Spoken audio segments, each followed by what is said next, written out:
aux policiers. alkaati waa ñi leen yilif am na ñu leen yilif. non déedéet bàyyi boobu wax. mais on a vu un préfet dire. am na ñu leen yilif même les journalistes. mais gazé les ñun journalistes yi bëri na lu ma.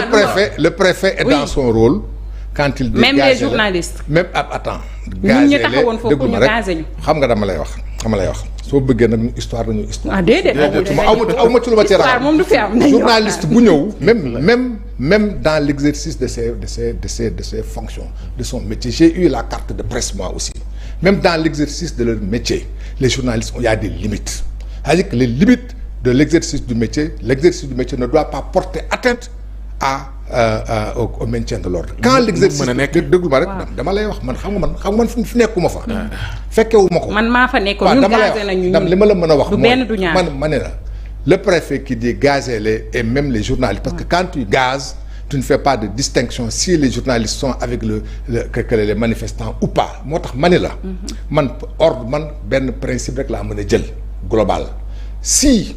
L'exercice du métier de journaliste dafay porter atteinte au maintien de l'ordre c'est-à-dire que le maintien de l'ordre l'emporte sur l'exercice ñun pour nous protéger maître je te donne un exemple à Colobane dem nañu taxaw ci ginnaaw force de l'ordre yi loolu xam nga protection la ñu doon ut ci ñoom xëy na pour mën a taxaw def suñu liggéey mais fa la ñu fekk gazé ñu waaw loolu c'est pas normal xam nga on ne fait pas de casuistique dans bii cas moo am dama ne le journaliste il est protégé dans l'exercice de son métier les limites de l'exercice du métier c'est le maintien de l'ordre quand l'exercice du métier porte atteinte au maintien de l'ordre il y a un problème le maintien de l'ordre l'emporte point c'est tout ce que je dis waxuma la ne du loolu bu leen toppee dana leer bu fekkee tey li ngeen bëgg mooy loi bi baaxul lan ngeen di proposer à la place su doon ni am ngeen gain de cause ci recours bi ngeen dugal moi je ne propose rien mooy kon bëgguñu mu leer moi je suis un avocat je ne propose rien du tout je ne propose rien du tout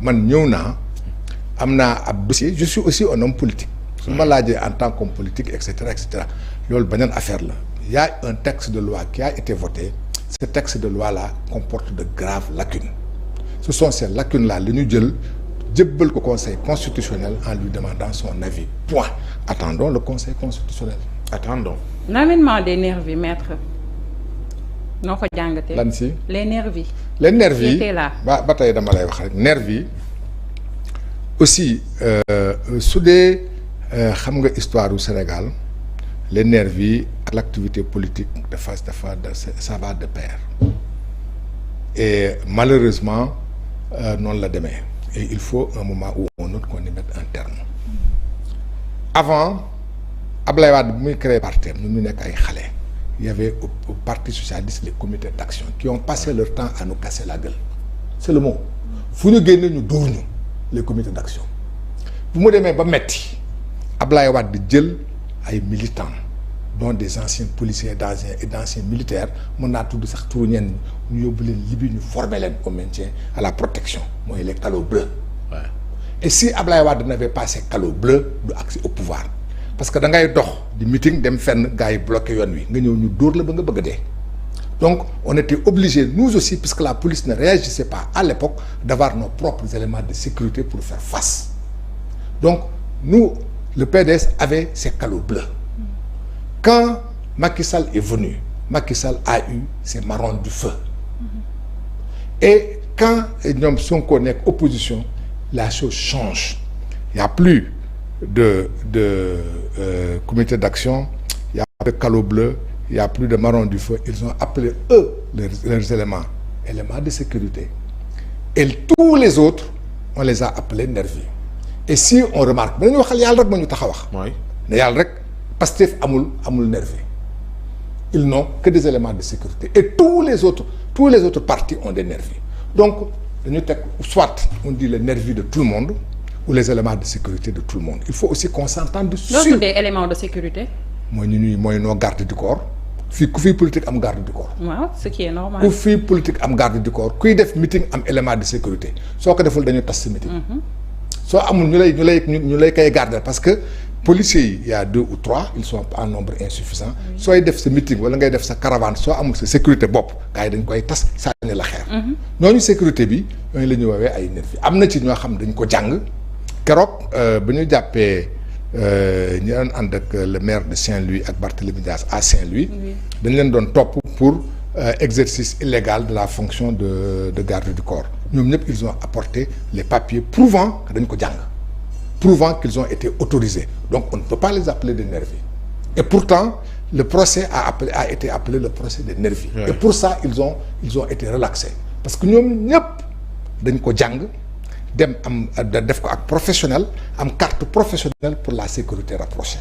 donc c'est vrai am na du ma ko weddi parce que am na lu ma gis am na lu ma dégg lu lépp laa gis lu lépp laa dégg de part et d'autre il y a eu des éléments de sécurité bon qui parfois peut-être trop souvent ont usé d'une force illégitime d'accord pour participer à des manifestants soit pour défendre les manifestants soit aussi pour attaquer les manifestants loolu am na ci et je considère que loolu du lu baax parce que il faut qu'on en arrive suñu bëggee dindi loolu à une situation où les forces de sécurité mu di les forces de défense et de sécurité police gendarmerie et autres qu'ils assument leurs fonctions et qu'ils protègent tout le monde. léegi en tant que homme politique volonté bi nga xam te ne moom la Pastef affiché rawatina seen njiit ngir bëgg li fi xewoon yëpp mu leer yow mi koy bàyyee xel mën nga leen nangul volonté boobu que ni li ñu bëgg mooy na leer. non je ne sais pas si c'est leur volonté ou pas mais man li may wax lépp dafa war a leer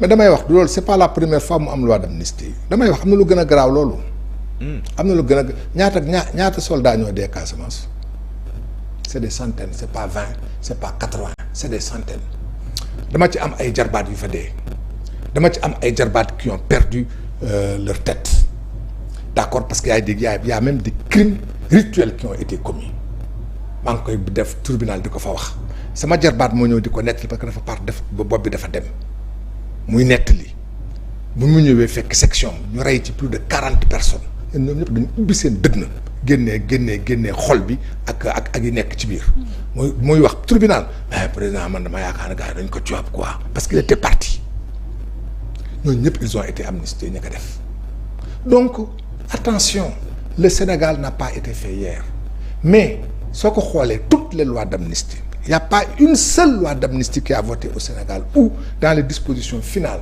on n'a pas dit l'amnistie ne préjudicie pas au droit de tiers. Le premier droit de tiers c'est le droit à l'information on doit savoir. Oui.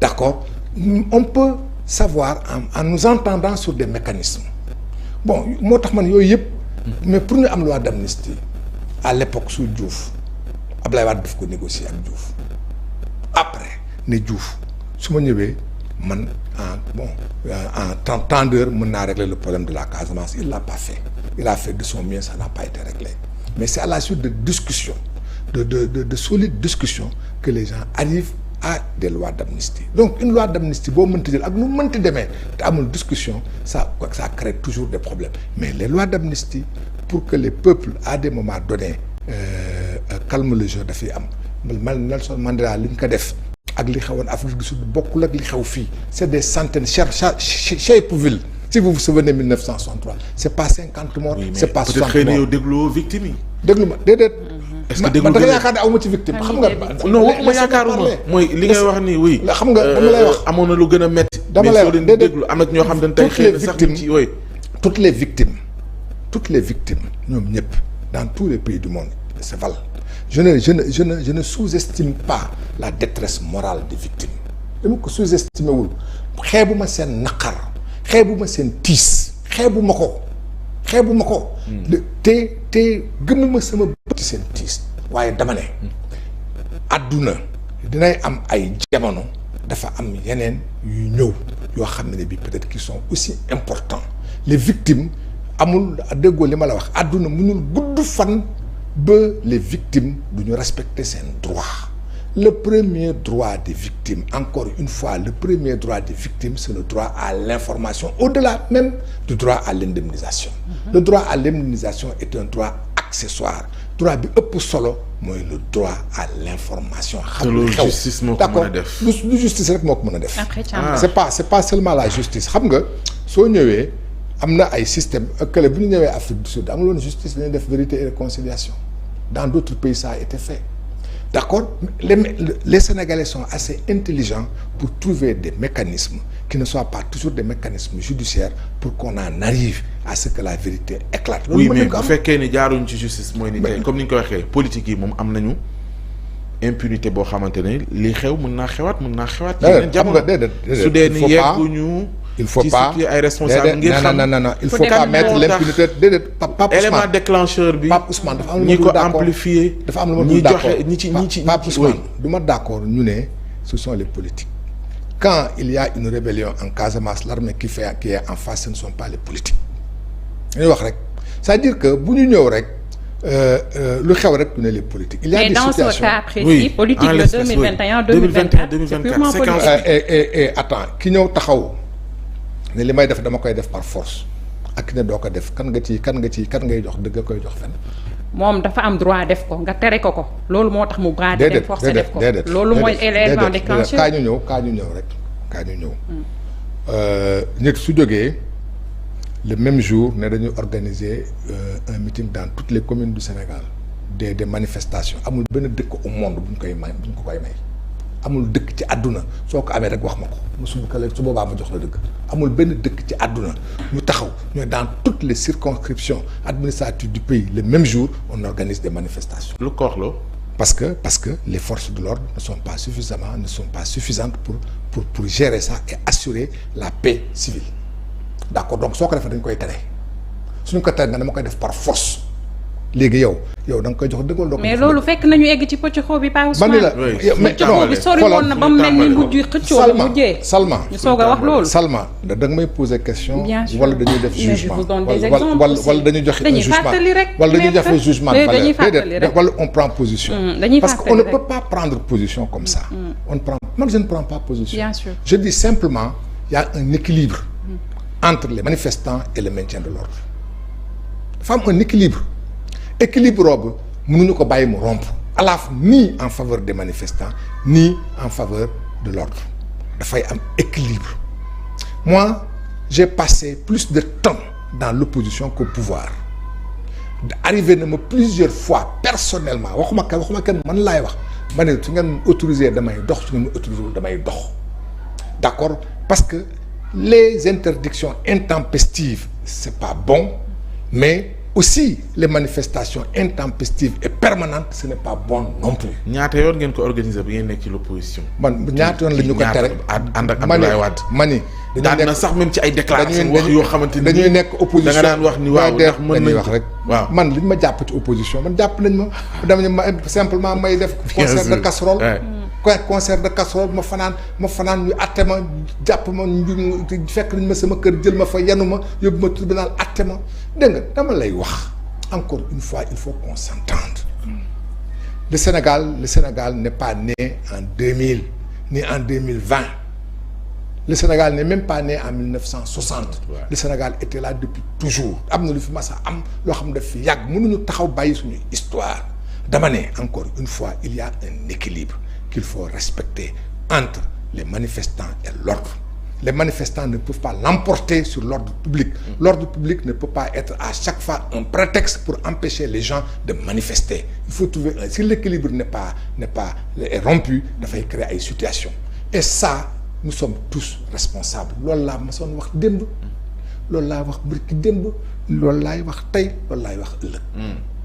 Mais je ne prends pas la position de ceux qui manifestent contre ceux qui s'occupent de maintien de l'ordre. Je ne défends pas ceux qui maintiennent l'ordre contre ceux qui manifestent. Pour preuve, je vous l'ai dit, en 1987, je suis bataille dit je n'ai pas connu un autre exemple. Je suis en tout cas le premier avocat sénégalais à avoir obtenu la responsabilité de l'État du fait d'une faute du service de police dans le maintien de l'ordre. mënuma def loolu ba pare taxaw di wax leneen ëllëg. maa ko fi def. les détenus politiques aussi dans tout ça li ñu dund après ñu ñëw bàyyi leen comme ça ak conséquences yi nga xamante ni seen incarcération def na ko ci ñoom jamono ji. détenu politique celui qui a le plus souffert comme détenu politique c'est Mamadou Dia. non 2021 2024. dañu contextualiser parce que nag loi interprétative bi laalu Mamadou Dia de ay ñoom maire Amidia da ngay wax détenu ñooñu lay laal lay wax rek man ñaata lañ dem kaso tëj ma atte ma condamné ma moo tax ma ne bu ñu taxaw Salma suñu bëggee Sénégal commencé 2021 dañ naan on efface. waaw mais nag maître lii nii femme durée da nga naan amnistie bi durée bii la ak bii. loolu moo war a wax ji ma ne man nag judduwuma 2021 dama fekkee beneen jamono bu dul 2021 dama dem kaso dañ ma fekk sama kër.